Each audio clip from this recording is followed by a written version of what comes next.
Nakita mo niya Mr. Maravillas yung ginawang pambabastos ng mga supporters ni Inday Sara kay Martin Romualdez doon sa Japan. Opo, nakita ko po. Viral po sa TikTok ngayon. Nagbabagang mga balita at pagtalakay sa mga isyu ng lipunan. Bulsa! Opinyon, banat at paglalantad sa katotohanan. Bulsa! What you see is what you get. You decide. TikTok ngayon. Ito siya mga kababayan, yung video na nag-viral.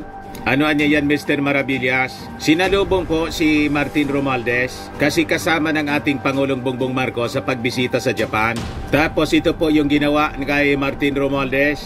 Nahampas yung mukha mga kababayan ng daladalang bandila.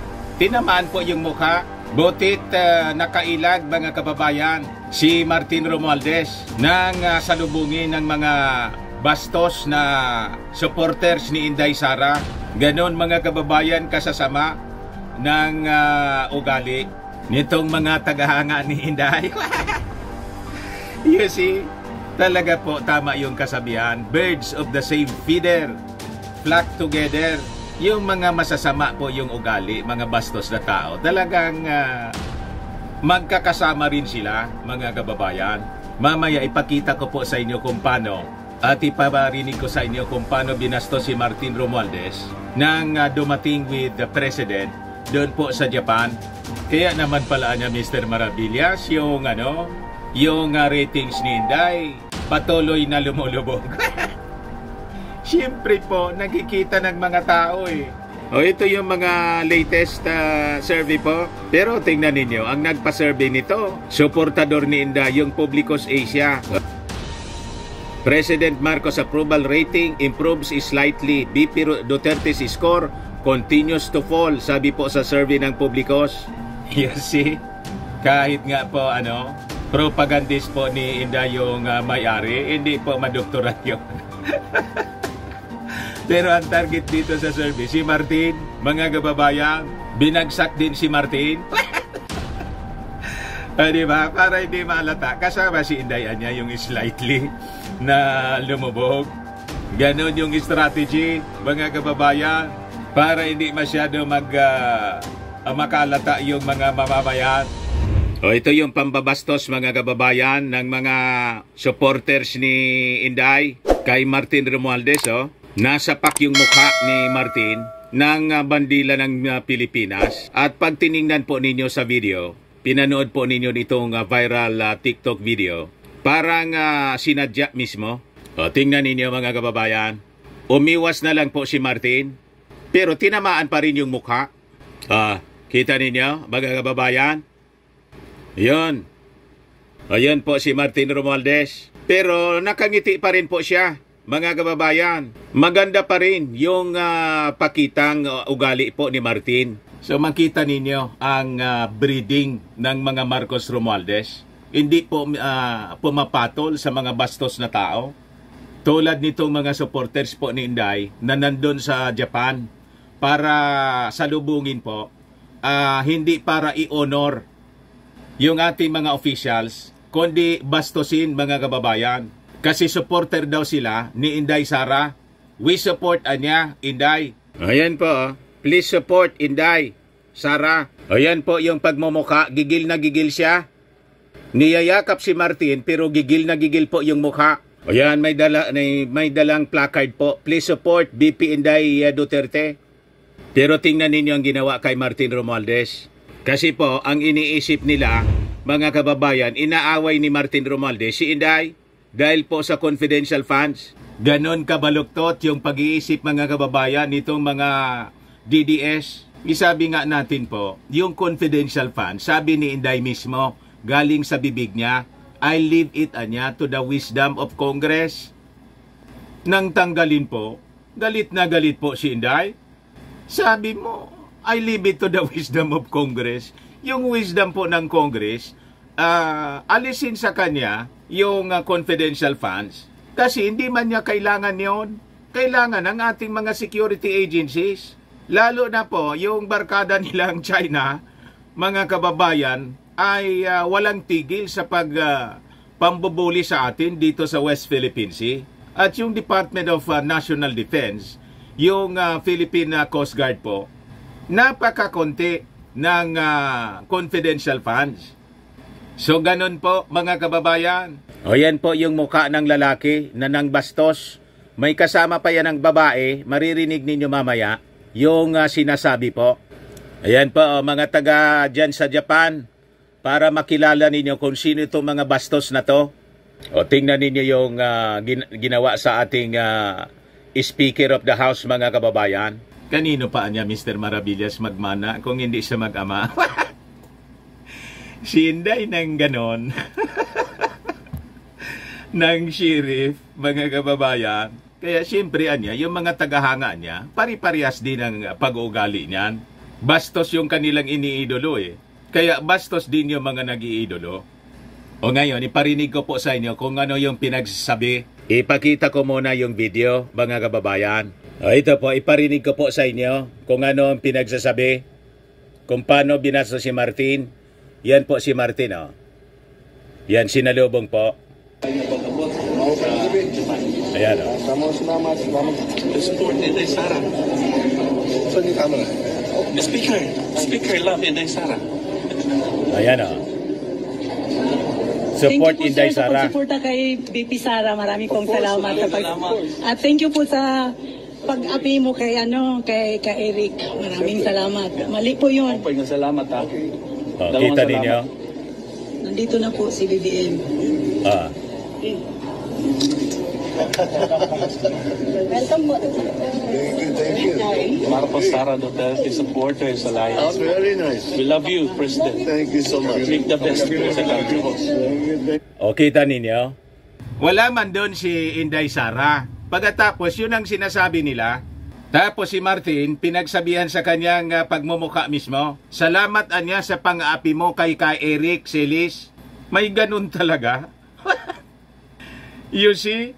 Pero anya Mr. Maravillas, imbes na gumanda yung tingin ng mga mamamayang Filipino kay Inday Sara dahil sa ginawang pambabastos ng mga supporters niya sa delegasyon ng ating Pangulong Bongbong, lalo anya Mr. Maravillas na matuturn off yung mga mamamayang Filipino. Ganon nga po ang magiging resulta niyan. Kasi ito pagpapatunay ng masasama nilang ugali.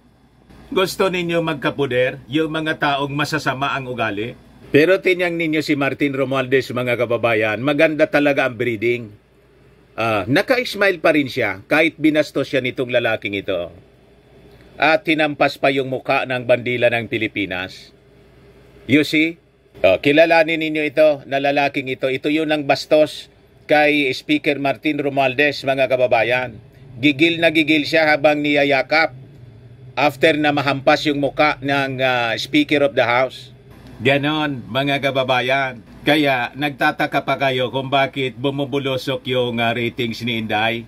Palubog ng palubog. Kahit yung nagawa mga kababayan ng survey, kaalyado nila yung Publicos Asia. Ito po, President Marcos approval rating improves is slightly.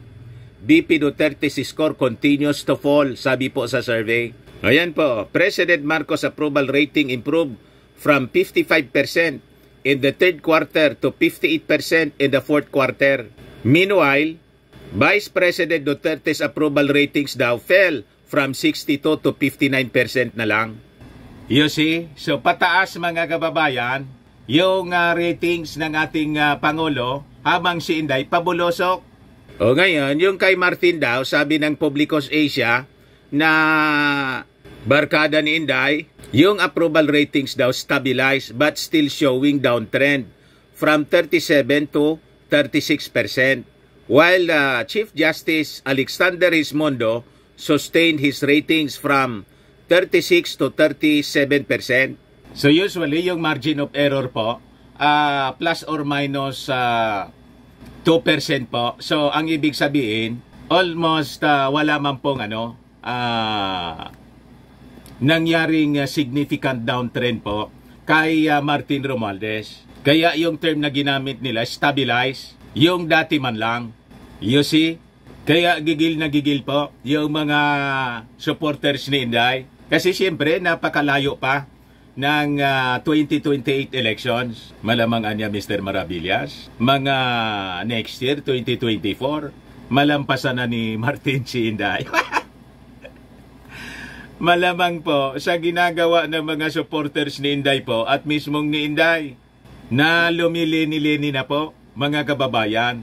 Nagja-jab-jab na po laban sa ating Pangulong Bongbong Marcos. Hindi nga po nag-appear doon sa send-off ng ating Pangulo. Absent siya. The first time mga kababayan. Pero ang sabi sa report ng Bombo Radio kahapon, si Inday pa rin mga kababayan yung caretaker ng ating gobyerno sa pagbiyahe ng ating Pangulong Bongbong. So kahit laging nagtatantrums po si Inday, pinapasinsyahan na lang ng ating Pangulong. BBM. So makikita ninyo po, mabait pa rin ang ating Pangulong Bongbong Marcos. Pero tingin mo niya Mr. Maravillas, talagang malapit nang mawasak. Tingin ko po, wasak na. Sa totoo lang mga kababayan. Ayun man lang po. Baka lang gusto ninyo po itong itry. Firmax Firming and Lifting Cream. Pinapahid po sa mga pulses in affected area. Mainam po sa paninigas na mga kasok-kasuan. Ito naman po, Automax Radiant Serum. Sa mukha naman yung application. Anti-aging po siya. You will look 10 years younger than your age.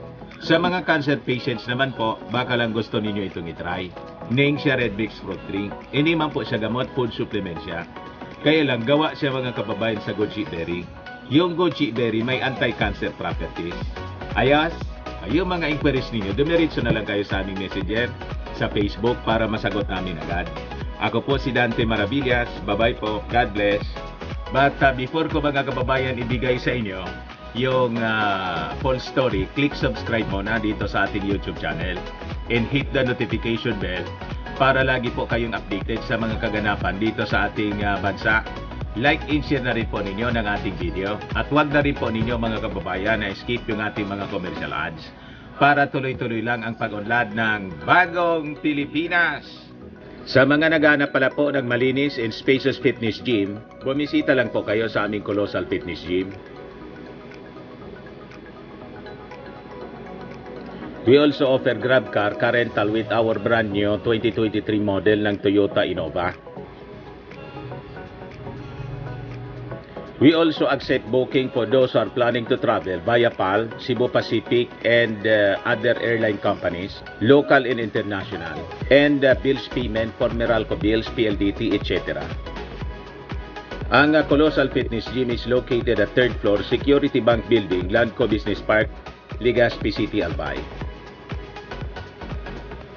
For inquiries, look for Chilon Maravillas. Contact number 0966-802-0949.